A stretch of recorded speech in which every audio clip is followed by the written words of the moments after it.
Je suis religieuse, je suis congolaise, j'habite au Congo-Brazzaville, à Brazzaville, en Pila. J'essaie de transmettre aux enfants à qui Dieu m'a donné la responsabilité que sans amour, la vie est vide.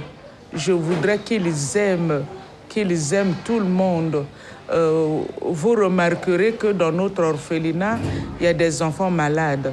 Je demande aux enfants de ne pas les regarder comme seulement des malades, des gens à part entière, qu'ils les aiment.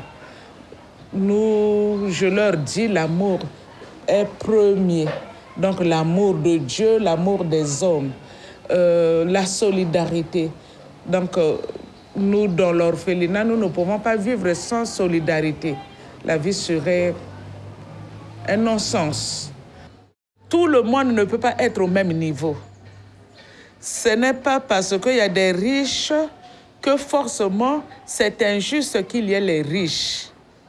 Je pense que quand on est riche, on a une grave responsabilité, une grande responsabilité envers ceux qui ne sont pas aussi nantis que quand on est riche. Donc le devoir du riche est de soulager la misère des autres.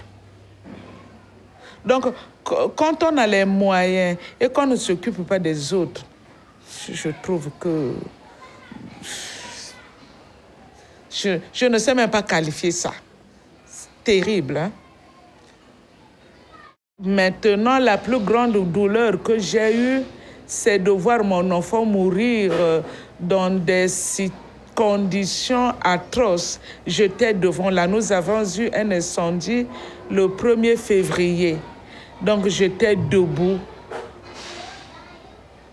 à 2 mètres de l'enfant.